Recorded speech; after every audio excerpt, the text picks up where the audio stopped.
kandila, hindi lang sa magsisindi ng kandila, kailangan daw tanggalin daw muna yung natunaw na kandila sa pinaglagyan nito bago ka magsindi ng bagong kandila. Ha? Bakit?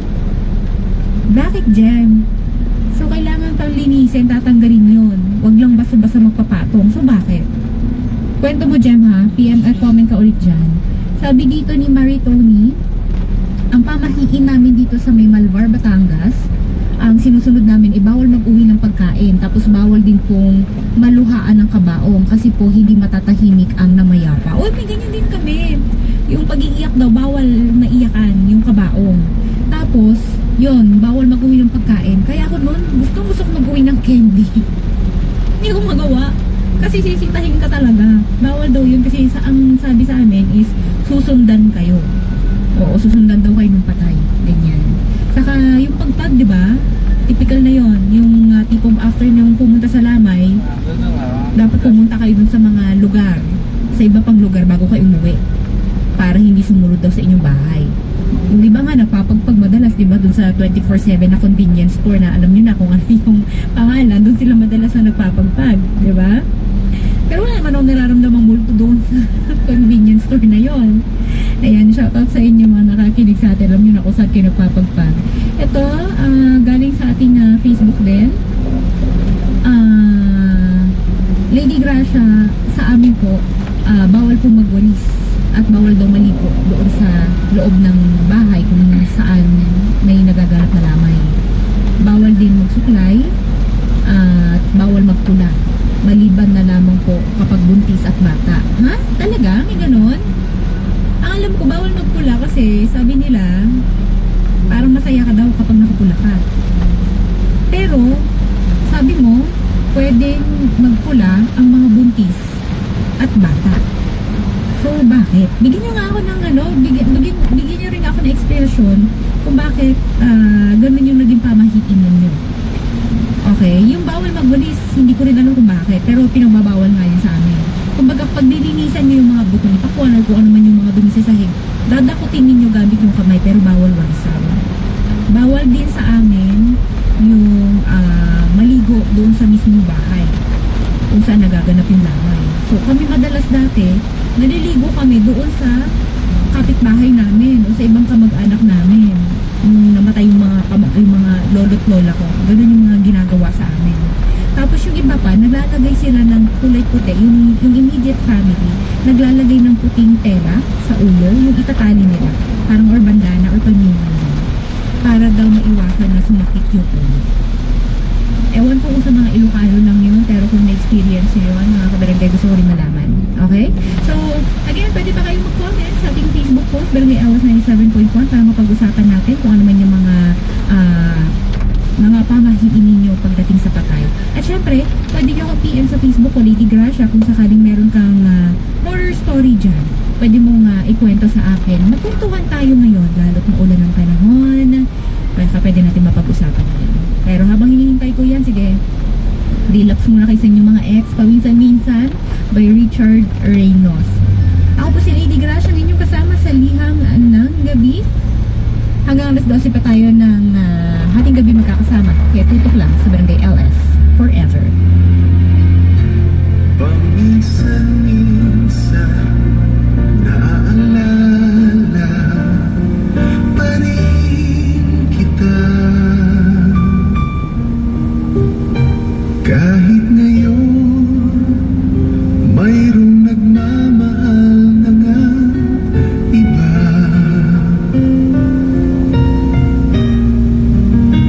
Tuwing maiisip itong damdamin,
ibang pamahiin. At gusto ko malaman kung ano yung mga pamahiin na yan sa patay. At kung ano yung dahilan kung bakit kailangan nyo yung sundin. Nasa kabilang linya, kausapin na natin siya. Hello? Hello? Hello po? Hello? Teka, kausapin ulit natin mga kabarangay. Pero basa lang muna tayo dito.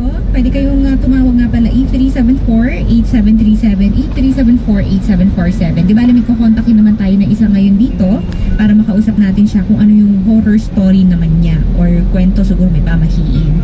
Sabi dito ni Psych RM, Lady Gracia, sa amin po bawal kami gumawa ng gawaing bahay habang may lamay. Sa amin parang nagdiriwang kami sa pagkamatay niya. Ganon. Then pag inilibing na, mag-iikot kami hanggang 7 beses para hanggang doon na lang at wala na madadala. 7 beses. Para may kumbaga parang wala nang susunod. Kasi usually, di ba, kaya natin sinusunod yung mga pamahiin na ito, bukod dun sa para hindi kayo malasit, para wala nang sumunod agad-agad. Kasi meron yung iba, di ba, kapag hindi daw nila sinunod yung mga pamahiin na to, agad-agad may sumusunod. Parang wala pa, ilang buwan pa lang meron na agad sumunod. May mga instances na ganun po yung nangyari. Ito, sabi dito ni Elmer de la Cruz, kakakilabot yung kwento ngayon. Buti na lang buhay pa yung tatay ko at wala akong kakambal. Pabati na lang sa mga taga-Kalikot, Banga, First Plaridel, Bulacan. Ayan. At may kukontakin tayo ngayon mga kabarangay ha, para makausap natin sa kanyang horror story. Sabi naman dito ng ating kabarangay na si Vivi, gusto ko lang malaman kung tama bang iniisip ko. Kasi totoo po ba yung paru-paro na ang ibig sabihin po nun ay kaluluwa ng namatay? Ay, yung mariposa ba yun? Yung malaking butterfly? Dumapo po kasi sa akin yung isang itim na paru-paro sa binti. Kapag kinabukasan nalaman ko na namatay na yung kaibigan ko. Totoo po ba yun? Gusto kong malaman. Actually, hindi ko rin alam. Hindi ko rin alam kung totoo yun. Pero sabi nila, kaluluwa nga daw yun. Tapos, na-experience ko din yan doon sa lolo at sa lola ko nung namatay sila, pero patay na sila noon. Tapos nag-appear yung mariposa na yun. Mariposa at ang tawag doon. Hindi ko alam kung anong tawag doon, pero yung basta malaking butterfly, mga ganyan. So mga barangay, pwede rin kayong tumawag, no? Daming kumukontak sa atin ngayon, pero kakausapin muna natin yan sa kabilang linya. Hello po. Ayan, magandang gabi. Ano pong pangalan ninyo? May po Romel na ba po? Romel. Okay, sige Romel. Mag-share ka tungkol sa pamahiin nyo sa patay? Opo. Okay, ano yung pamahiin nyo sa patay at bakit yun yung sinusunod niyo? Dati po kasi, nang mananagin po ako ng patay, ayun po, kung saan-saan po ako dadalhin,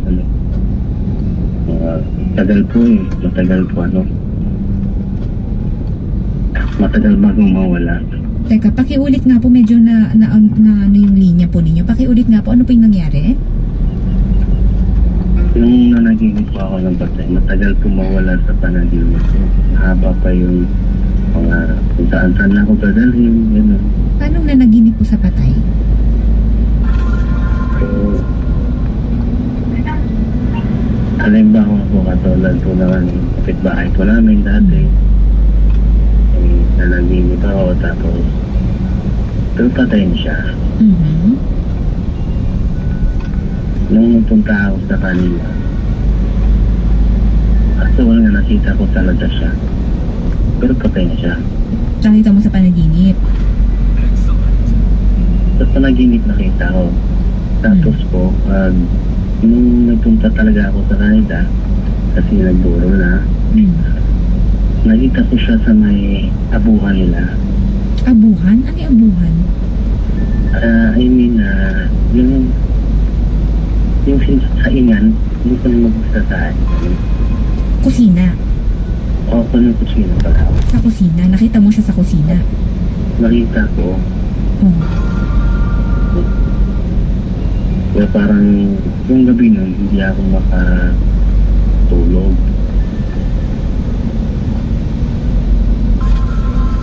Anong itsura niya nun? Anong itsura niya nung nakita mo siya?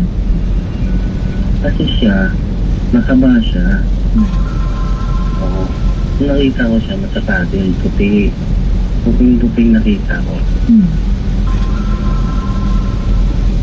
Sinabi ko naman sa kasama ko na nakita ko yung patay. Sabi niya, huwag kang, hindi ko daw yung kwento sa iba, ganun. Kasi baka pa ang sa akin, baka hindi na ako patahinit, yung ganun.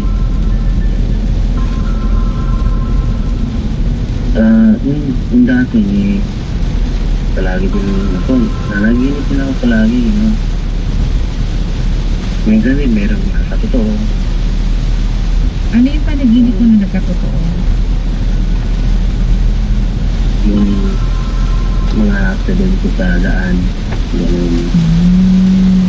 Tapos, yun nga, meron na na-accident ko. O sige. Uy, maraming salamat, Romel, sa pag-share mo ng yung kwento. Ayan, sige. Try natin nga ipasok yung nasa kabilang linya. Subukan natin mga kabarangay kung pwede pa natin siyang makausap. Eto, sabi dito, sa amin po mga waray, sabi ni Sigma, may pamahiin kami na kailangan magbasag ng glass na gamit habang inilalabas yung kabaong sa bahay. Ay, totoo din.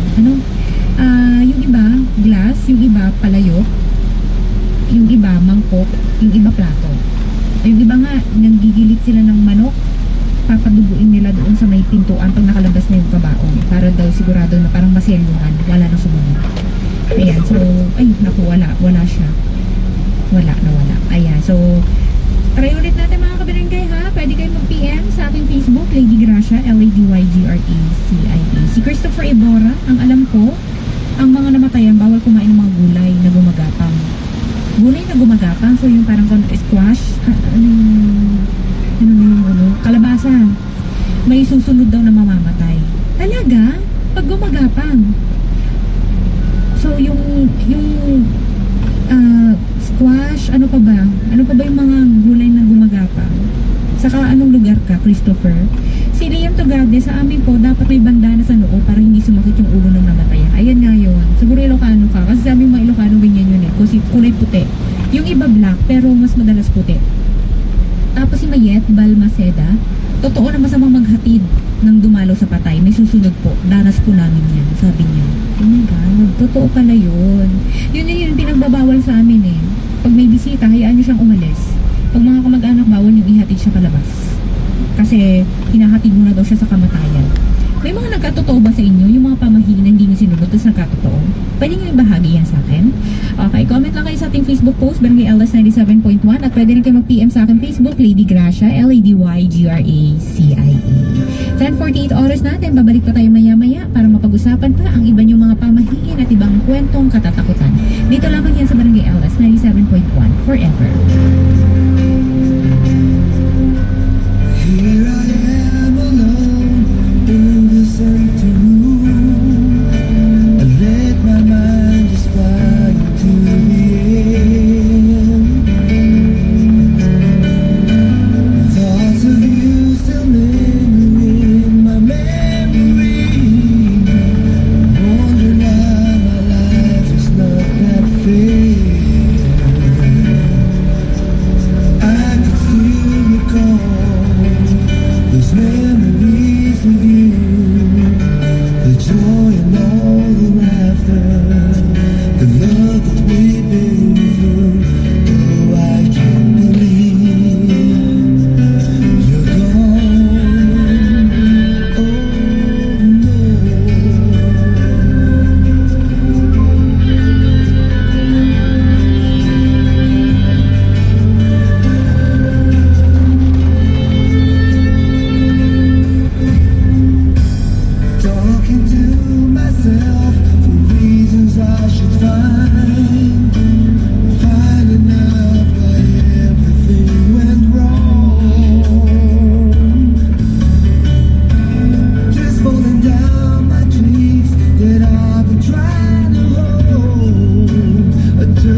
gusto na laman.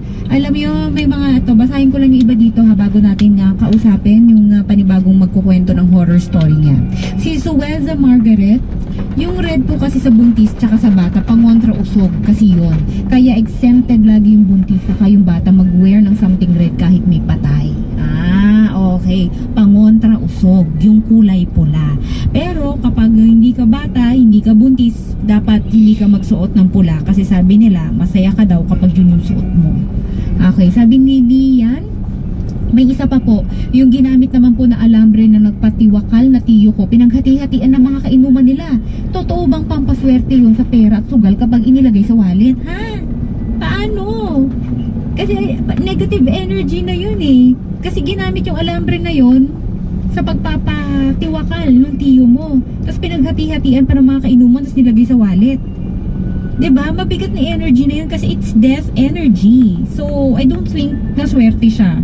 Okay? I don't think swerte siya at ilalagay niyo siya dapat sa bulsa ninyo kung saan man napampaswerte.